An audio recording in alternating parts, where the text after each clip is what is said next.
Hi water signs, Cancer, Pisces, at Scorpio. Welcome po sa ating channel. At ito ay inyong Daily Gabay Tarot Reading for March 9, 2024. Please be reminded that this is general reading po. So maaari kayo makarelate o hindi. Just take what resonates. Gamitin ang reading na ito bilang gabay lamang. Balik po kayo dito bukas para sa ating Daily Gabay Tarot Reading.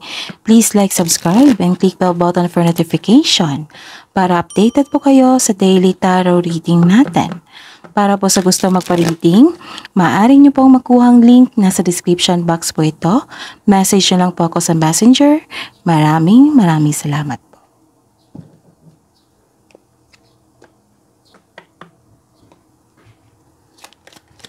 Spirits Guide,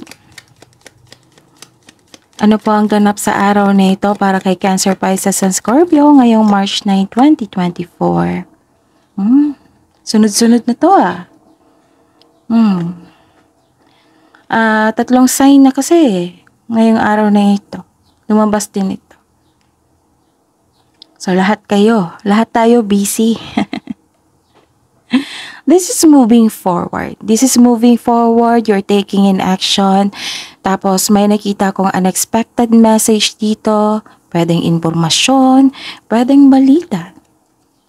Mabilis to Mabilis na pangyayari. Mabilis din na binigyan mong aksyon. Paalala lang.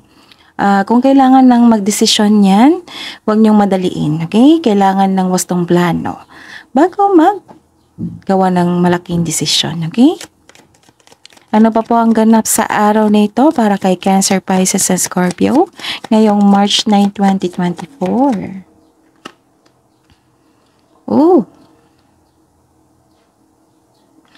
Parang lumabas to kahapon sa inyo, no? Baka sa ibang signs yon. Cancer, Pisces, and Scorpio, may nakita po ako ditong nag-uusap na isang grupo, pwedeng pamilya.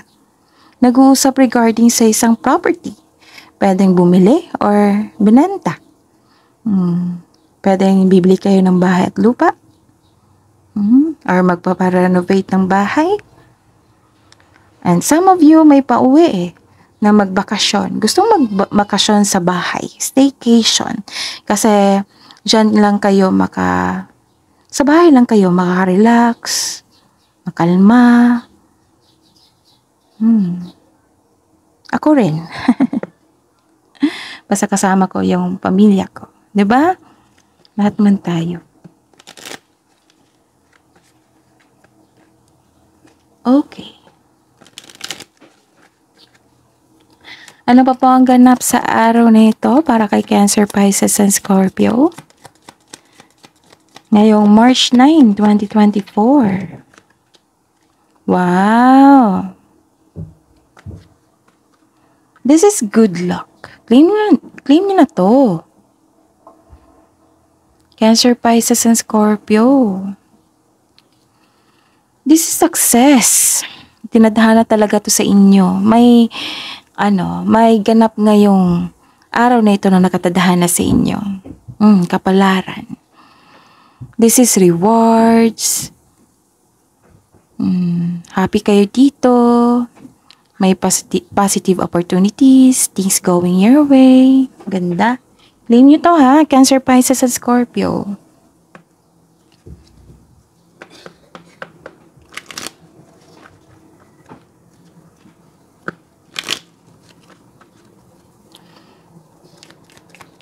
Ano po ang mensahe para kay Cancer, Pisces, at Scorpio ngayong March 9, 2024? May tanong po dito. Kailangan yung bigyan ng sagot ito. What do you need to release? Ano po yung i-release nyo?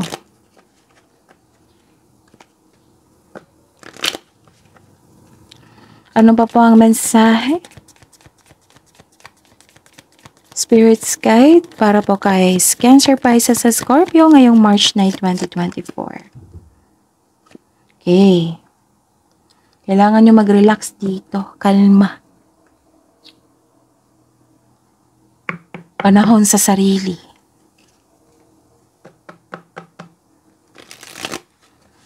Cancer, Pisces, and Scorpio ngayong March 9, 2024. Ano po ang energy ni Cancer, Pisces, and Scorpio ngayong March 9, 2024? Spirit Guide energy.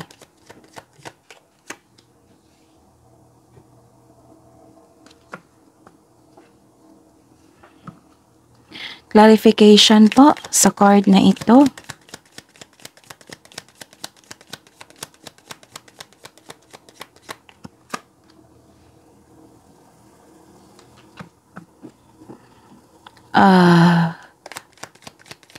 Career and money. Career and money po. Para po kay Cancer, Pisces, and Scorpio.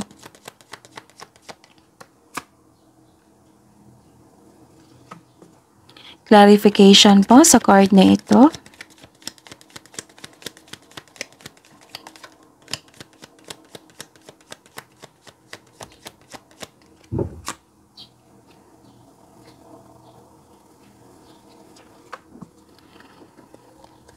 Love life, self-love, partnership, and romance. Para po kay Cancer, Pisces, and Scorpio ngayong March 9.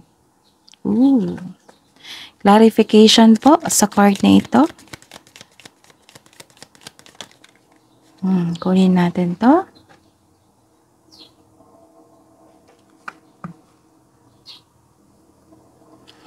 Ngayong araw nito. Okay, by the way, Cancer, Pisces, and Scorpio, please visit our channel po. Scroll down nyo lang po. May bago po tayong upload.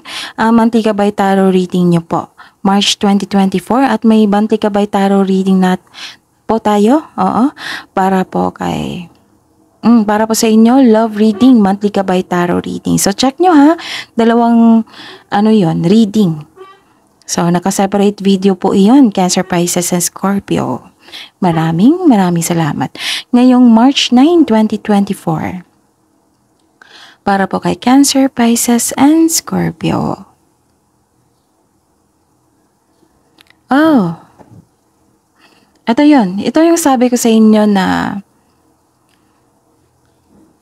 na some of you naiinip na.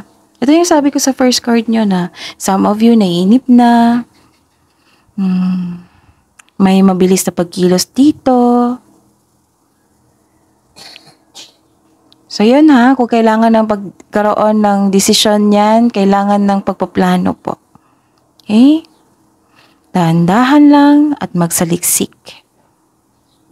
May hinihintay kang tao dito. May hinihintay kang tao na gumawa ng hakbang bago ka kumilos. Tapos may iniwan ka dito na hindi mo binigyan ng pansin. Oh. May unexpected message talaga or may unexpected news. Kailangan yung maging handa. Sabi po dito.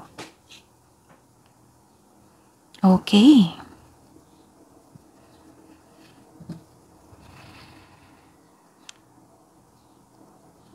Oh, okay. Kaya pala kayo naiinip. Kaya pala gusto nyo magbigay ng action agad. Kasi marami kayong naiisip na ideas. Nagkaroon ng action, creativity. Gusto nyong bigyan ng action ng inyong ang inyong plano sa buhay para maabot nyo yung ambisyon nyo sa buhay.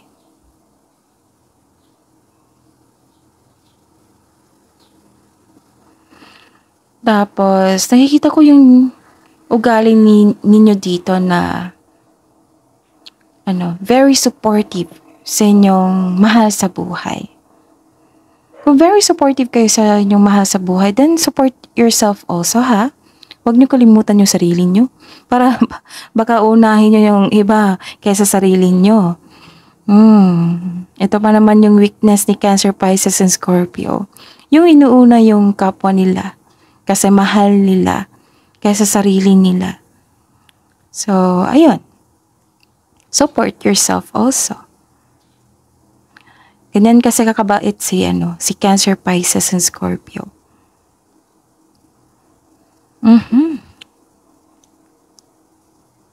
strength nyo to eh. Very passionate kayo sa gusto nyo sa buhay. Binibigyan mo talaga ng time and effort. Yung passion mo, yung ginagawa mo dyan. Kaya mo nga maging leader. May mensahe po dito para sa inyo. Na know that you are guided and protected now and always. Wow! Very confident and sense of worthiness are elevated. Ito yung gusto ko. Bumalik na kayo sa inyong energy. Sa inyo, you are back on your track. Confident kayo. So, iwasan nyo lang ang pagiging aggressive ha. Like, tanggapin nyo agad, bigyan nyo ng action. So, kailangan ng pagpaplano. Okay? You are becoming more confident, which will lead to immense personal growth and improved relationship.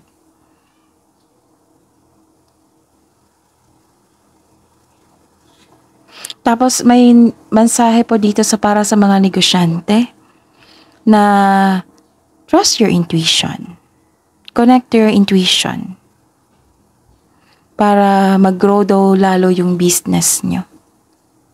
And take action toward increased prosperity. Yes, para sa lahat to. Kasi may nakita ko mga negosyante dito na panghinaan ng loob. Para sa lahat ng Cancer, Pisces, and Scorpio, trust your intuition. Kasi it will guide you to grow your business, to grow yourself, magkaroon ng self-growth, and take action towards increased prosperity. Kaya pala sabik na sabik kayo sa trabaho dito, nabigyan nyo ng aksyon. Gusto nyo kasi magkaroon ng ganap, ma-achieve nyo yung goal nyo.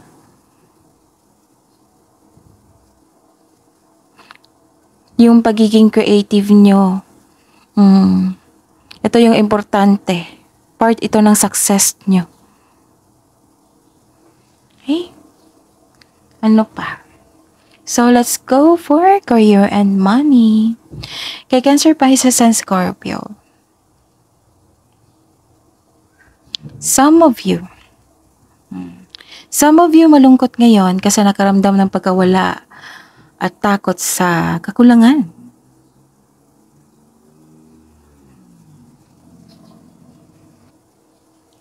Maaring, ilan sa inyo nawalan ng trabaho, o lalampasan ng opportunity na makapagbago sana sa inyong buhay.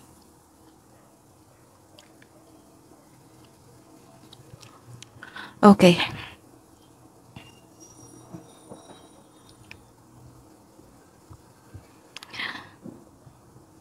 Kaya kayo malungkot dito na stress. Maaring may nawala, no? Pero nakita ko dito na you are willing to move on. Maybe this is your past. Kung nangyari man ito ngayon, huwag kayong mag-alala kasi may nakikita naman ako ditong parating sa inyo na money luck, prosperity. Kailangan lang po ng sipag at tiyaga. Siguro, kasi nakikita ko dito na gusto nyo ng, excited kayo to take an action. Kasi may natanggap kayo ng opportunity. So, ayun. Okay. Gusto nyo mabawi yung nawala. Gusto nyo mabawi yung nawala. Kung nalampasan yung opportunity na makapagbago sana sa inyong buhay, you are moving on dito. Kaya may tanong dito na what do you need to release? Is all emotions. Yung emotion nyo ngayon.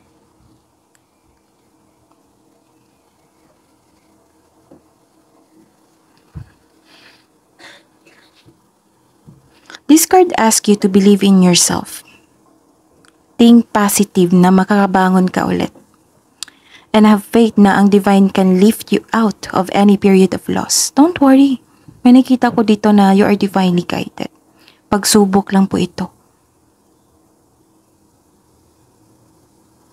So, this is pagsubok. Kailangan nyong i-take ito as lesson journey nyo kasi andyan po yung growth and expansion, success.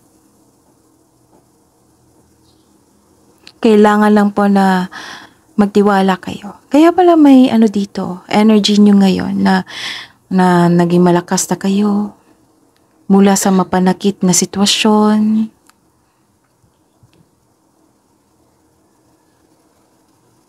Alam ko nangyari na ito. Itong pangyayari na ito is parang nangyari kahapon or this is your past. Na kailangan yung pakawalan itong old emotion na ito. Magtiwala sa kung ano ang darating. Kahit hindi kayo komportable sa sandaling ito, makukuha mo ang kailangan mo. Sabi po ng card. Kaya go nito. Yung energy nyo dito na bumalik ka.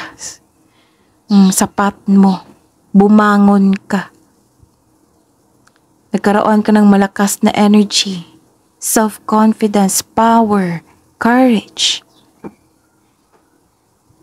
Magtiwala ka. Sabi po ng card dito. Makukuha mo ang kailangan mo. You are moving on from challenges. So, what do you need to release? These old emotions. Yung naramdaman mo sa dati na bigat. Paano mag-move on? Surrender. Embrace yourself. Embrace mo yung mga nangyari. Accept. Tanggapin mo na nangyari na. And release. Let go. I-free mo yung sarili mo. And move forward. Focus on mind healing instead of suffering. Okay? Yan po ang sabi ng card dito. And yes, may darating na kaperahan. Sabi po ng card dito na kailangan nyong ingatan na ito. Dobleng ingat na po. Sabi po ng card, pag-iingat po sa kaperahan. Pag-ingat sa pagkasta. Pag-ingat sa pagtrato sa isang tao. This card asks you to believe in yourself. Think positive na makabangon ka ulit. And have faith na ang divine can lift you out of any period of loss. You are divinely guided, Cancer, Pisces, and Scorpio, kasi mabait kayo. Kailangan nyo lang po na kung may darating sa inyo na biyaya, kailangan nyo lang kontrolin. Okay? Magtira po para sa sarili. Baka binigay nyo lahat sa kanila na walang natira sa inyo. Naku, Cancer, Pisces, and Scorpio.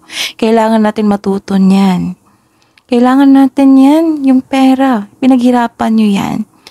I'm not telling you na kailangan nyong maging selfish. I'm telling you na kailangan nyo ng kontrolin, balansehin. Kung may sobra, magbigay. Kasi si universe, bibigay yan ng blessing sobra-sobra. Kasi alam niyang magbibigay po kayo sa kapwa nyo. Pero magtira kayo baka inubos nyo lahat. Inubos nyo lahat tapos kayo na ang naging kawawa. Naku, Cancer, Pisces, and Scorpio. Parang pagmamahal ito, inubos mo lahat. Walang natira sa inyo.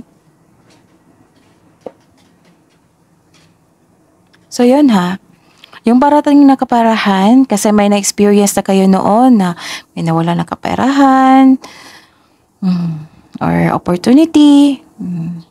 Atong parating na kaperahan, kailangan nyong alagaan.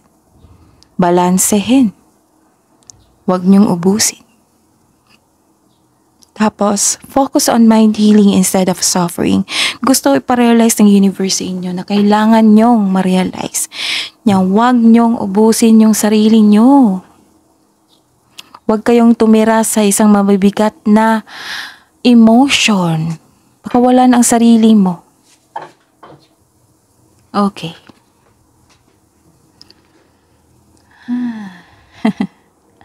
Kailangan kong ibutol yung video kasi may lumapit sa akin na bata. So, ayun. So, proceed tayo. Yun ha, magtiwala kayo sa inyo sarili. Nasa, magtira para sa sarili, okay?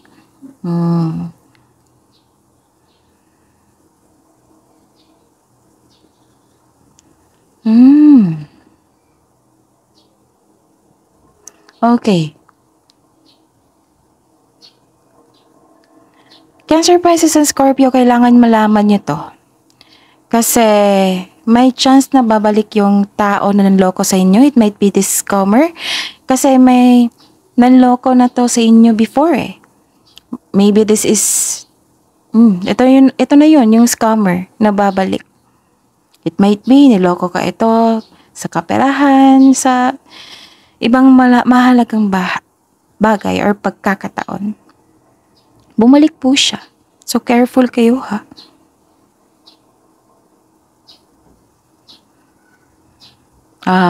Kaya pala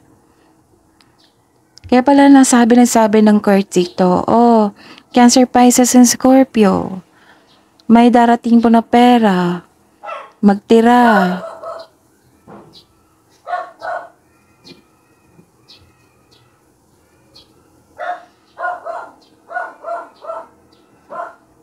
Magtira para sa sarili. Pasensya na po sa ingay ha. Focus po kayo sa akin para may makuha kayong mensahe.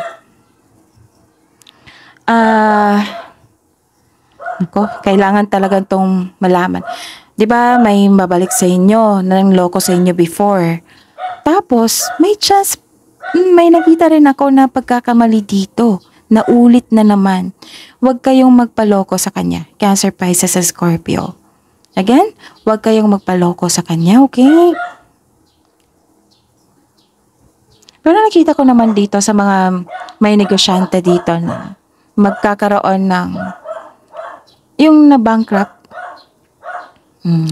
Makabangon kayo ulit. Sabi po ng card dito. Itong scammer ha, kailangan nyo maging matalino kayo. Ha? Sa nakikita ko dito parang naulit na naman yung, hindi parang, nakita ko talaga dito, naulit yung pangyayari. Kailangan yung maging wise ngayon.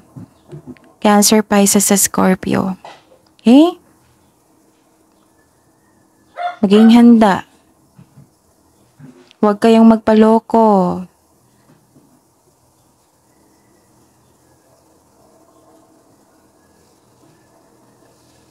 Like for example, yung taong humingi ng pera sa inyo, tapos nawala, tapos na zero ka, tapos bumalik na naman kasi na zero siya, naubos yung pera na binigay mo. Kaya magbigay naman siya ng strategiya para mangloko. Payag pa kayo nun. Yun. At ang sabi ko dito na huwag niyong bigyan ng action agad yung binigay na opportunity dito. Kailangan ng bigyan ng panahon para makapag-isip. Kung karapat-dapat ba, basta po, pag-isipan ng mabuti. Tapos, bago magbigay ng malaking desisyon.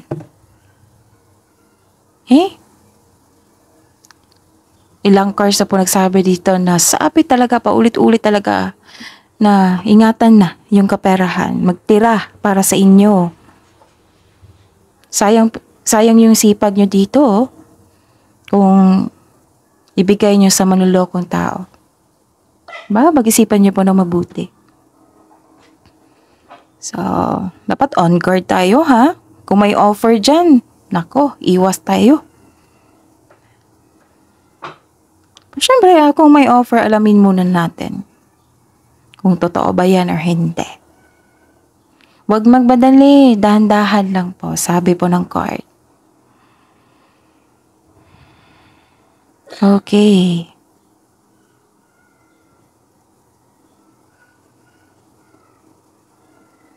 Sa love life, self-love, partnership, and romance, may nakita akong conflict dito, away, arguments. Someone is giving up. May nakita ko dito na parang kayo ang nang-iwan or iniwan ka ng friends, co-worker, or kasamahan mo dyan. May nakita kong paghihiwalay. Hindi lang to sa partnership ha, sa kaibigan, kasamahan mo. Tapos kung hindi pa ito nangyari, kailangan nyo talagang ihanda nyo sarili na kasi may nakita ako ditong argument, unpleasant conversation. Actually, hindi to maiwasan. Hindi to maiwasan eh. Pero kailangan talaga na magkaroon ng honest conversation para magkaroon ng peaceful resolution. Tapos may sabi po ang card dito, kailangan ko itong sabihin. Para po sa mga may kapareha dito, may relasyon sa buhay mag-asawa.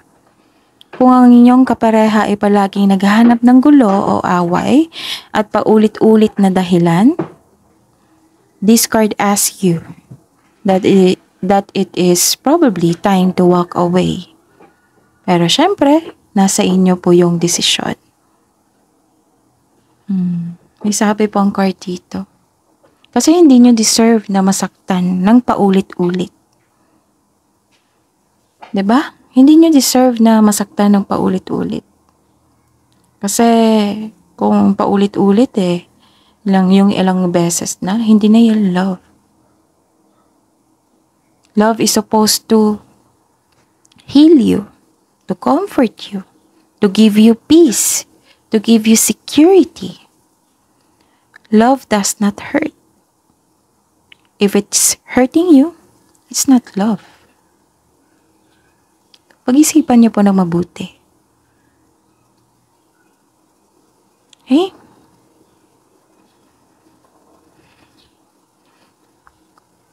Kung ito yung signs na kailangan yung mag-move on. Yung you don't feel like you. Yung signs you need to move on to get out of this toxic environment or relationship. You don't feel like you. You felt stuck. May kakulangan sa emotional trust. Yung may napakaraming dahilan na.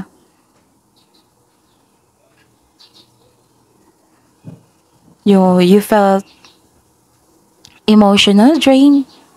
Nagkaroon ng misaligned priorities. Hindi mo na magagawa yung ng tama yung mga priorities sa buhay mo. Kasi na-distract ka sa treatment ng isang tao.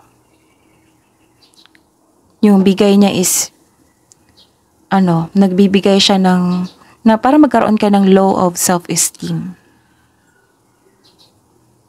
Hindi sila humihingi ng tawad. Hindi sila nagpahayag ng pasasalamat.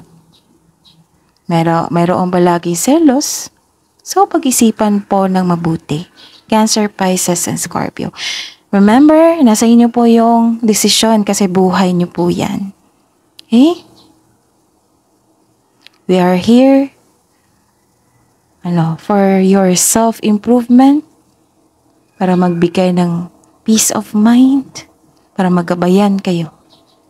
Pero syempre, kayo po yung magdesisyon kung ano yung dapat gawin mo. Nakikita ko naman dito na nagpahinga ka. Nagkaroon ng pahinga dito Sa mga single dito, ayaw mo nang makipagrelasyon. Ayaw mo munang magtanggap ng manliligaw. Gusto mo munang mapag-isa at mag-isip and evaluate your priorities and focus on yourself bago ka pumasok sa mundo ng pag-ibig. Para sa mga may relasyon sa buhay mag-asawa, nakaramdam ka ng pagod o stress dahil siguro nagkaroon ng hindi pagkakaunawaan. Nag-decide kayo ng mag-put ng space para makapag-isip ng mabuti. Para pagbalik nyo, okay na. Mag-usap kayo. Magkaroon ng self-reflection. Ang daming mensahe. Cancer, Pisces, and Scorpio. Pasensya na kayo sa ingay, ha? Focus kayo sa akin. Okay. Love message para po sa mga single, Cancer, Pisces, at Scorpio ngayong March 9, 2024. Think first before you judge. Okay. Take control of your own narrative.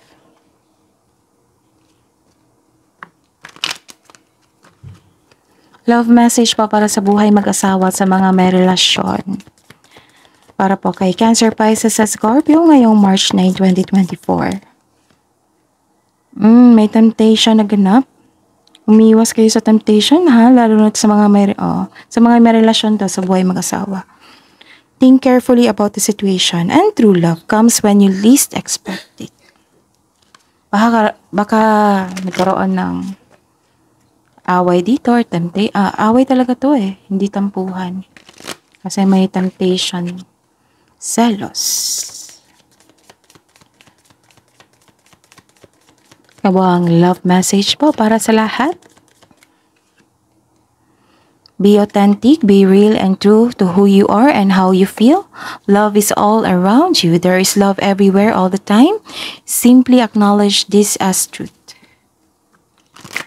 Hingi tayo ng wisdom message.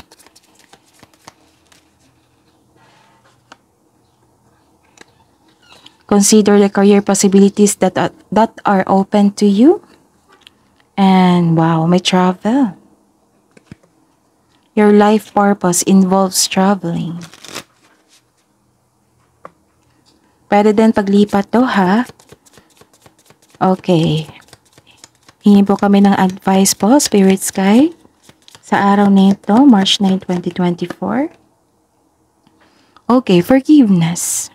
Lalo na't may away na ganap dito. And forgive yourself also sa mga nangyari. Diba? Nagkaroon ng moving forward. Forgive yourself, forgive this person, forgive this situation. Embrace yourself and accept it.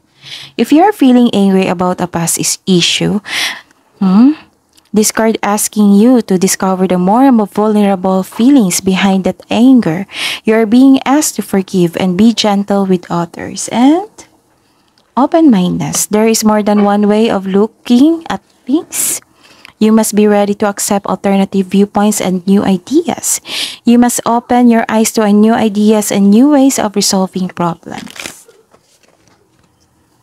Spirits, guides, angels, archangels, guardian angels. Mensahe po para kay Cancer, Pisces, and Scorpio.